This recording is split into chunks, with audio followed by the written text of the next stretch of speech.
Kyler, you can hear the toilet flushing. I'm sorry. You should have closed that door.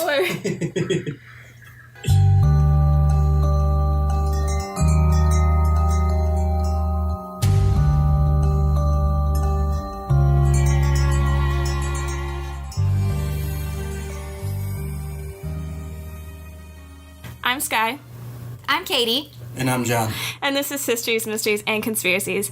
Today, Caity and John are talking about the history and conspiracy theories associated with Plum Island and the origin of Lyme disease. Did I get it all? Yes, correct. Okay, so I'm going to start off with a little bit of history on Plum Island. So Plum Island is an island off the coast of New York, and it is the site of the Plum Island Animal Disease Center. Remember that, which the USDA established in 1954. Access to the island is controlled by the Department of Homeland Security. So you can't just vacation there. You have to have access from the government to go on this island. So initially there's some questions, right? Like, what are they doing on this island? So since the USDA established the Animal Disease Center, Plum Island has been used to conduct research on animal pathogens to protect farmers, ranchers, and the national food supply.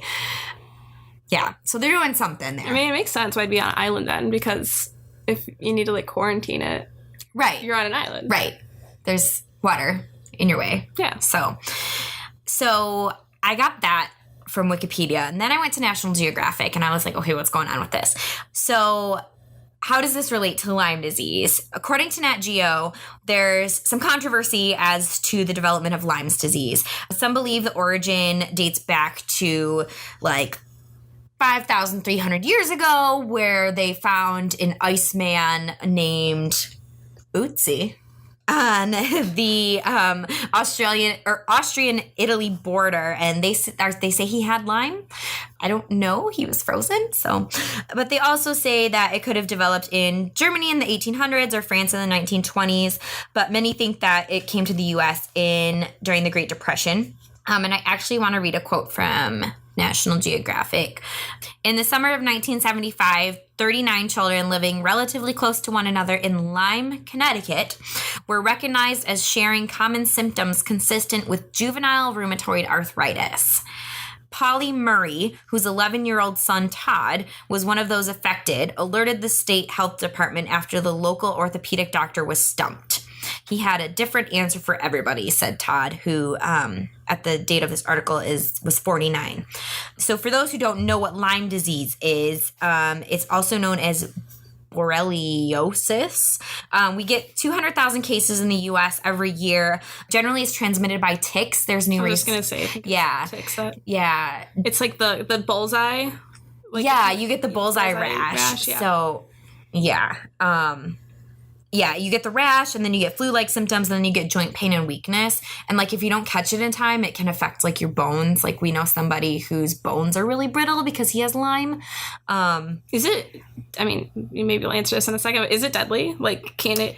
I believe people can die from it. Okay. Yeah, if it's not caught right away. Generally, it's, treated by antibiotics and stuff, but if you don't catch it right away. Because I remember when I was a kid in school, one of my friend's dads, she was like, oh, yeah, my dad had Lyme disease, and I was like, and he's alive, and I didn't obviously know what Lyme disease was.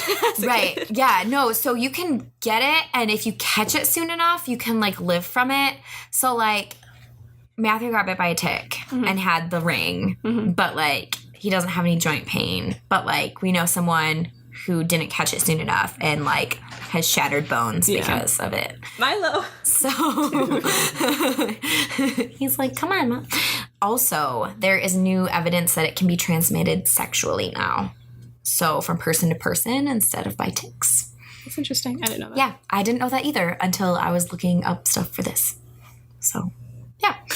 Back to this story from 1975. Eventually, this kid's mom contacted Yale University, and a doctor there, Alan Steer, looked into the issue because she was like, listen, all these kids in Lyme, Connecticut are coming up with this disease, and we don't know what's going on. So the doctor looked into it, and he found that one theory blames the, air quotes, accidental release of infected ticks during a Plum Island Animal Disease Center experiment. Dun, dun, dun. If you actually look at all the recorded cases of Lyme disease, it is mostly on the East Coast. It's about 14 states, and they're all around Plum Island, which makes it a little bit more interesting. It is starting to spread across the United States, but a lot of the cases are found on the East Coast surrounding Plum Island. Mm-hmm. Interesting. Yeah. I did not know that.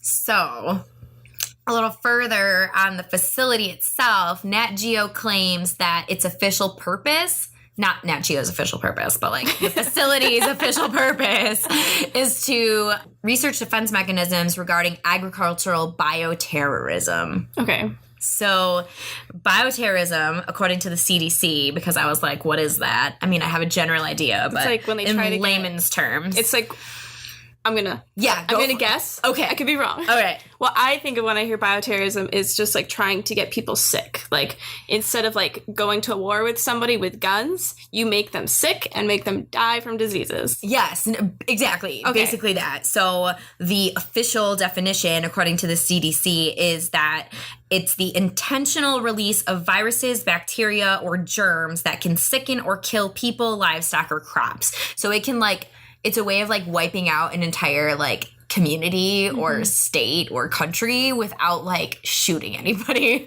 basically. So, Aw, Milo. hi, buddy. See, what kind of makes this all interesting as well is Plum Island, the Animal Disease Center, opened up in, 1954? 1954, yeah.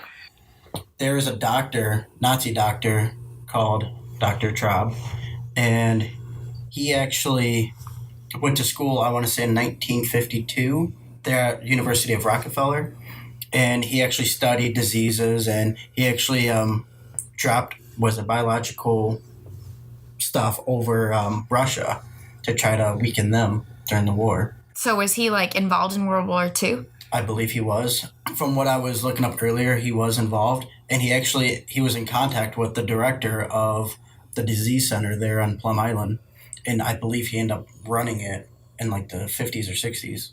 Oh. And they say that he's the one that kind of poisoned the ticks to actually cause Lyme disease. Oh. Yeah, because I was going to say, there's a book actually called Lab 257 by Michael Carroll, and it talks about post-World War II experiments that were conducted on Plum Island and using ticks It's just as crazy that we would let germ a warfare. Nazi doctor work here in the U.S. after the war. Did we know he was a Nazi at the time? I'm pretty sure we did. I mean, I feel like that's a valid question. It is a valid question. It's also at a time, though, when forging documents was a lot easier. Right. True. So Very true. you could just pick up a new identity and new accent. Yeah. So where did he get the disease? Do you know that? I have no idea. Yeah, I don't know either.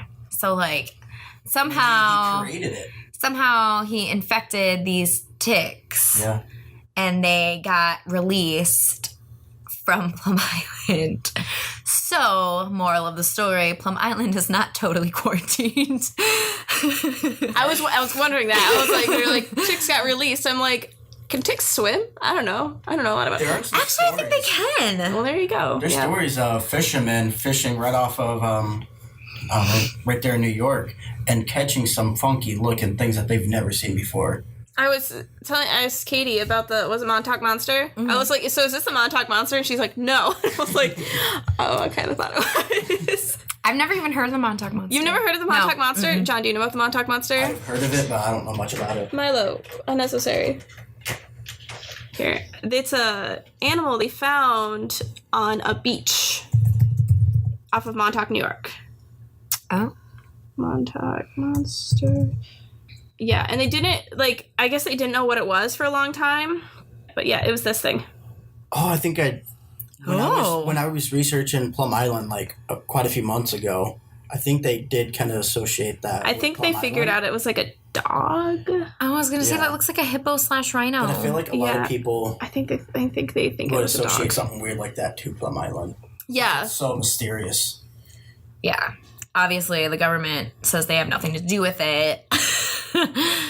But this is my last note here. There are some politicians who claim the government has used the island. Like, I don't know if they have proof or if they're just like coming to a conclusion that the government uses the island to develop diseases intended to be used as biological weapons. So, I mean, I don't want the FBI to come after me, but it sounds like that's kind of what's happening. Interesting. Yeah, so did you find anything else about this? We did our research separately. So going back to what you first said about the history and it being used for animal disease center for cattle and everything, it was originally used to kind of cure foot and mouth from cattle, trying to cure that. And Wait, the cattle had the foot and mouth or the Yes. human? the cattle had foot and mouth. And then it got So- passed to humans? It's very contagious, and it can get passed to humans, and it can be passed to. I know from little human kids to get it. cattle. Yeah, It used adults to be can get it too. in the 70s. Foot and mouth never existed or went away in the United States, but somehow it came back. And there's speculation that it came from Plum Island. That would be my guess. We're just going to take this moment to say vaccinate your children. Yeah, for real. Okay. Some things I want to know is why'd you guys pick this topic? Or did, whose idea was So we were in the car and I was like, we need to pick a topic. And John was like, I've got a lot of topics. And he goes, what about Lyme disease? And I was like, it? What? okay. A lot of people don't know about Plum Island. He's I've gone never on heard of it. Yeah, he's gone on a big rant about this before, which is the only reason I knew about it. Because So I know about it from him. I feel like everyone knows at least one person affected by Lyme disease. Yeah. I know a dog. I was going to say, we know a dog, we know a person. Why not know where it came from? Yeah. That's a good one. This is just personal preferences. In the grand scheme of things, what do you guys prefer? Dark histories, unsolved mysteries, or conspiracy theories? John, I peg you as a conspiracy theory kind of guy. I love history too. Like history too? What about you, Katie? I love mysteries. So like the really weird ones that are like, whoa, dude, like how did they not figure that out yet? But I also like going off of that, like the conspiracy part of it, where it's like, I mean, histories, mysteries, and conspiracies are all related though, right? Like, sorry, that was more of like an academic answer than I feel like I'm in an interview here. I would just like to know, because Kyler likes dark histories because he doesn't like things being unsolved. And I feel like a lot of times conspiracy theories are unsolved too. Yeah, no, I like the dark. I kind of am kind of like him, where it's like, how have we not heard about this before, and why isn't it solved yet? So, and the creepy ones. I like creepy stuff. Creepy ones are good. Yeah. But then there's some that are super messed up. Yeah. So is Plum Island still operating right now? Yes. As far as I know, yeah. And is it still operating as that facility testing? Everything? Yes. Yeah. Interesting. I saw that Richard Nixon, he kind of put an end to, I think, bioterrorism Terrorism? when he was in presidency. But then it picked back up again after he left. Yeah. So because it's ruled by the government, I assume that it's one of those presidents like, welcome to the office. Here's this weird ass island that basically what do you want to do It's with it in your term? It's like the end of what was it, National Treasure 3 or whatever? When he gives him, when he meets with the president, and then he's like, you have to go and find this book. It's this one, and then look on page 47. Yes, or whatever. And it's yes, what's on yeah. page 47? Yeah. Yes. Okay. Following your reference. Okay.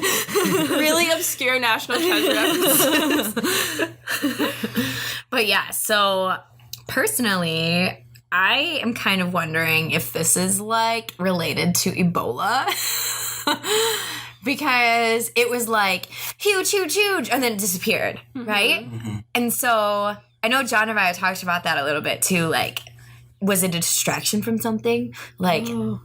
I see, when you're talking about it, one of the things I just thought of was just zombie movies. because it's like Yeah. you're trying to make the superbug to wipe out other populations. How do you but- wipe out the superbug? Exactly. And it's like, if it gets released on you, on like the workers, and then it gets spread to other people, and like Right. it has like an incubation period, then it goes off and hundreds of people get it, and then it's like, okay, well, now we're all gonna die. And so it's like you kind of have to make like, thank you, Milo. It's kind of like you have to make like a cure simultaneously as you're making the disease. Right. Which, It's like impossible. Like, right, that like doesn't- how do you... I mean, I don't know. I'm not a scientist in this field at all. If you are, please let us know. Is that possible? Because I don't know. I feel like it's not. Well, What I came feel like, first, I mean, the thinking disease though, well, like vaccinations, they are inactive forms of the disease. That is true. So, or like inactive antibodies or whatever. I'm so sorry, science people. I really try. I get the concept. Verbiage is not my forte. That is true. But I was just thinking about like the fact that like some of them, like MRSA, aren't very effective against antibiotics. And it's like, Right. what do you do then? Yeah. Like you're basically like SOL. Mm-hmm. So, which again is why they probably did it on an island. That's why they have the Animal Disease Center off of the mainland, because they can't have this stuff running rampant, on the mainland. That's why it's off land. That's why it's on a little island, 9 miles away from, New York. Do you think there's like nuclear stuff going on there too? See, I was just thinking, do you think they're making animal mutations? See, when I did a brief history search or like Google search on Plum Island, the things that popped up where it's in New York, it said something about disease control, and then it said animal mutations. Yeah. So did you guys see anything about animal mutations and you were looking it up? I saw, like I said earlier, with the fishermen off, fishing off. Yeah, they've caught New weird York, stuff. They caught some weird stuff, and Look it up. they always associate it to Plum Island because, it's so mysterious there.